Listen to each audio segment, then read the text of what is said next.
Hey everybody, this must be the year for my refrigerators breaking down. This is the second time on this one. I put one of the quick start, one of the solid state starting relays in it, 9 months ago probably, last fall. And now the thermostat stopped working. And it stuck on and it was running full and freezing everything. I mean, it wouldn't shut off. I got it to shut off and then it seemed to be working normally, and so I ordered, this is a Whirlpool fridge, vintage about 2001 I think. So I ordered the factory thermostat, which is, the factory thermostat is a WP219-8202. And today, what I ran into, I ordered it, but I hadn't gotten it installed yet. I should have hurried, but some things got in the way, and now the thermostat decided it wasn't going to make contact again, and so it sat here and it spoiled everything in the fridge, and I lost everything in the freezer because I was gone for a bit, and several days, and it's a mess. So anyway, today's job is to change this thermostat and get it back up and running. Now, when you start taking this apart, if you go up in here, you're going to find a bunch of Phillips screws. There's two here, and there's two here.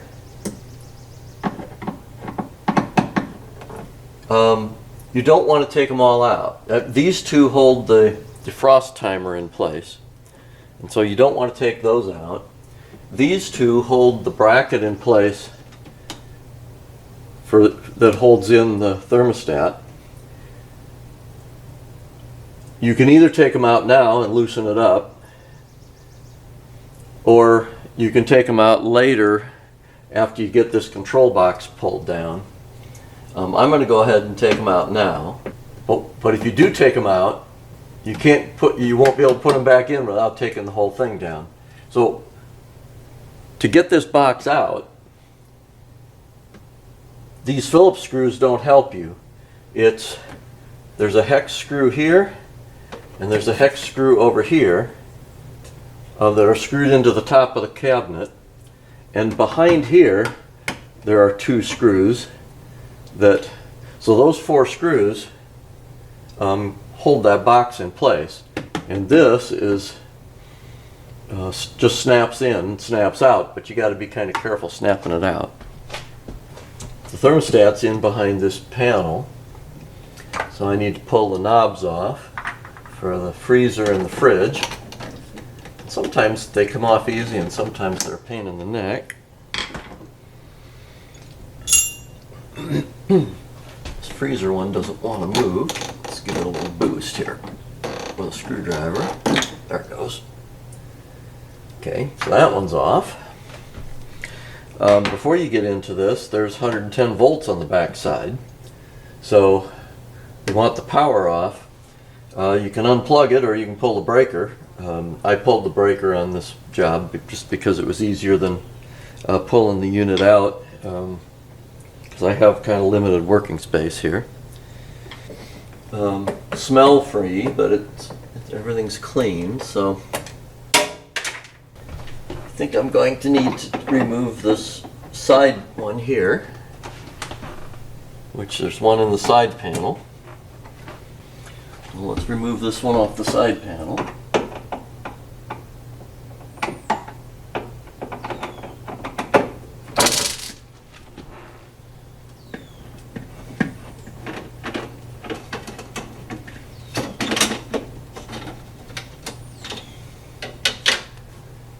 Pull that one off because and that's a long screw again, and we pull that one off because the thermostat looks like the tube is going to go all the way into the back there. Well, I guess as long as I'm at it, there's one more back here.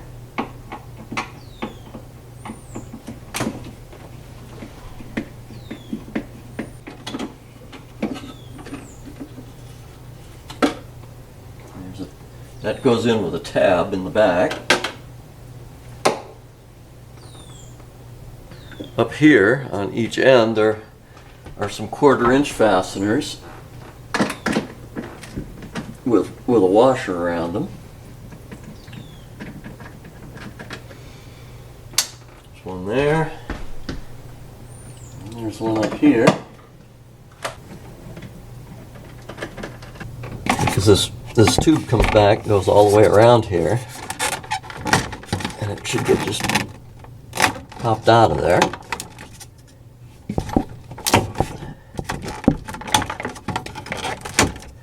Like so.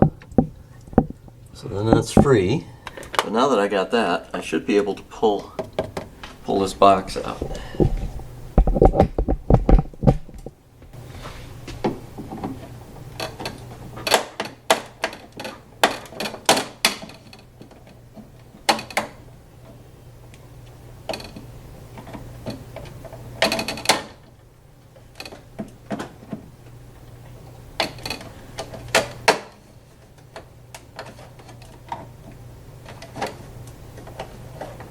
There we go.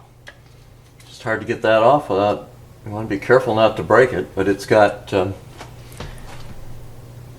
tabs on it, and it was basically clipped in and just had to kind of keep prying on it until I got across it.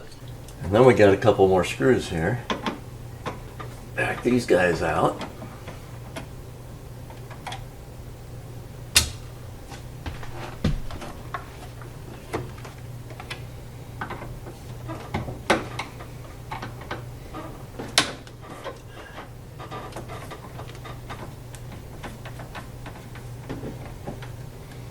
Alright, get the screws out and bring it down.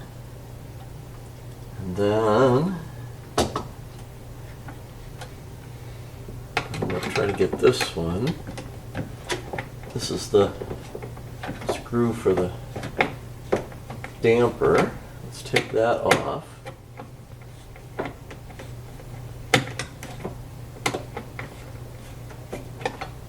And then that one can hang.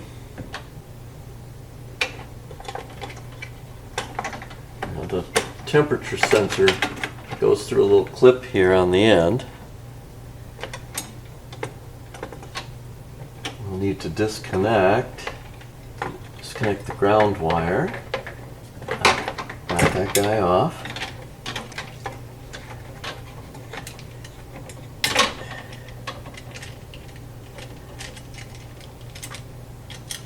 Unscrew the thermostat from the bracket here.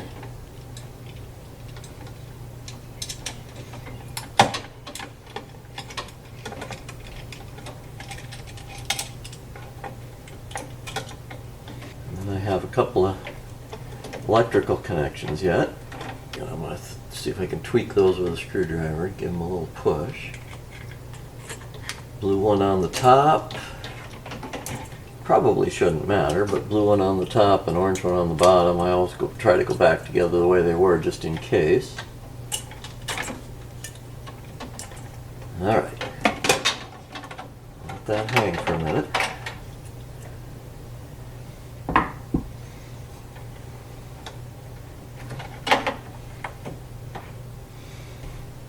So that's the thermostat, and it's in this long plastic tube. So what we're going to want to do is straighten that out, like so, and save the plastic tube. Should be able to just pull it off once we get it straightened out enough. There we go. So there's the old thermostat and its tube, and then there's this plastic, basically plastic hose. Now that hose is supposed to, plastic tube is supposed to protect the element. Now let's compare these two. It is a replacement part. The knob connections look the same, the bolt holes look like they line up. The connections are a little bit different. Okay, still has the same style ground connection, but instead of being instead of these two being stacked, they're side by side. And this, on the new one, it's labeled L and C. And on the old one, they aren't labeled. Alright, so there's the thermostat and sensing element. And here's the plastic tube. And we're going to just feed that in there. Not a biggie. You just kind of want to make sure that it's semi-straight before you try to do that. Alright, and then the sensing element ends up just about there at the end. Just about at the end of the tube. Makes sense? Well, sensing element. The whole tube is a capillary tube that senses temperature, but the main thing is that you kind of want the bulb at the end. You kind of want the bulb at the end there sensing the temperature. Alright, and then on the connections it says L and C. The old one isn't labeled, but L is typically is line. I don't think it matters, but line should be black. Based on the wiring diagram, line is black. So that's how we're going to put it together. We'll put that on there. We'll put the line connection on the opposite connector. The orange one goes over to the frost timer. And we want to put this back in its bracket. Okay, so this goes on the front of the bracket. That one was slotted, so I could start the screw first.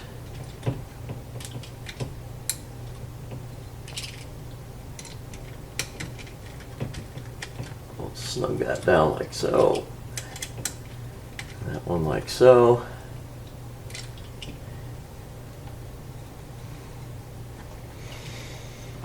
Let's just double check with the knob where it's going to go. Yeah, the knob will be this way. Goes all the way down. Yep, looks good. Got it the right way. Put the connectors on that end. We need to put this ground wire back on here, like so. Screw this bracket back down to its to the case.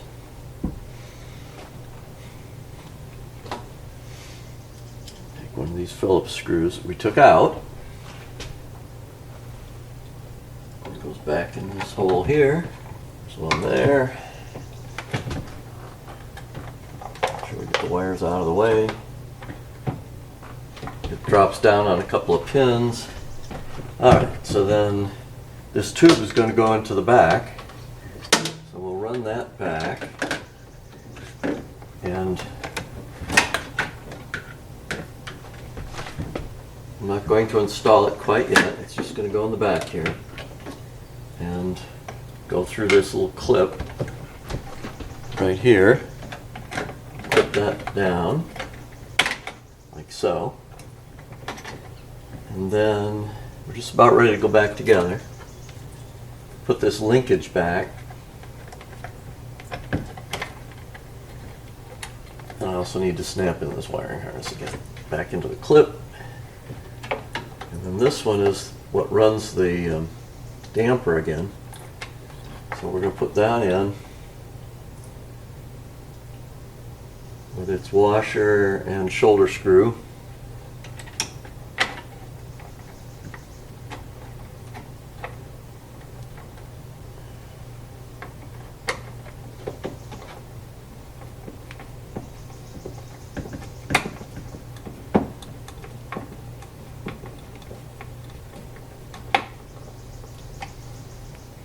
Okay.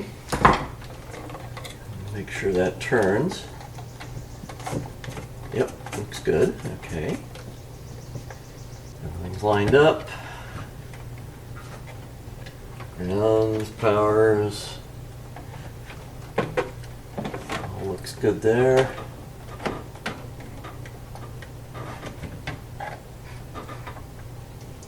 Make sure things are place where they belong, looks like it.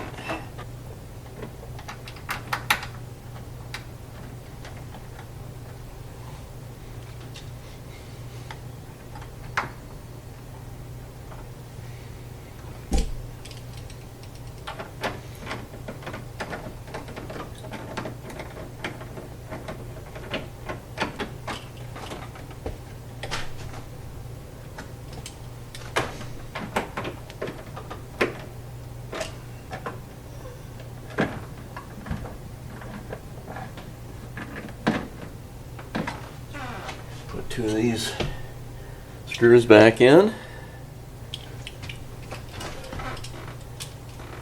Tie that box back into the roof. Okay, that all looks good. Then this tube needs to go back to the back, like it was before, and it needs to go get wrapped around and clipped in like it was to begin with. That'll be harder to show you, so it's just going to come to the back, and we're going to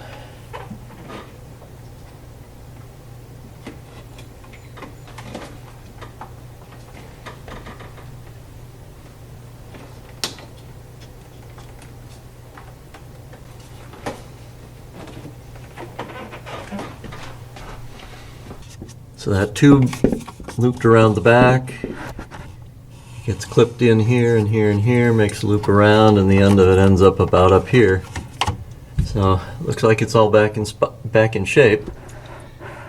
And we can put the covers back on.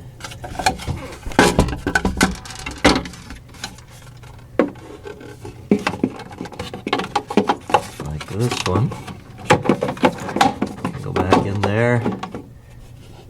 Drive the screw, and then put this one back up and drive the screw here.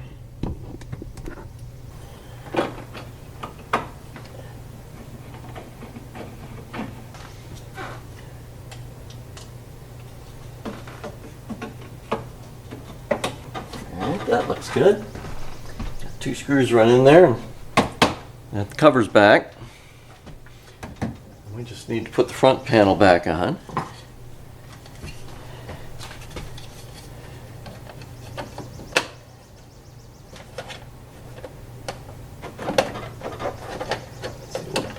Easiest way here.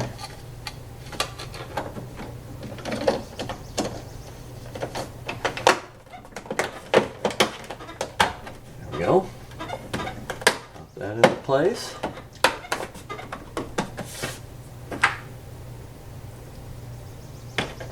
Knobs back.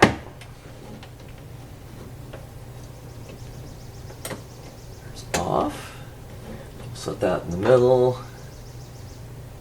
This one we gotta put D-shaped, so I've got to put it in the right way. Okay, I can hear the dampers are working, so we'll put that one in the middle for now. This little tape up here is a legend for me, and at different times of the year, when the house is warmer or colder, I make adjustments. So I've kind of got a winter setting and a summer setting. Well, I went down and flipped the breaker back on, so it's up and running, and I'm going to close doors on it for now and let it run and cool down and make sure that temperature settings work right and that the thermostat's doing its thing. But that's how you install one in one of these ancient 2000 vintage Whirlpools. Hey, that's all for now.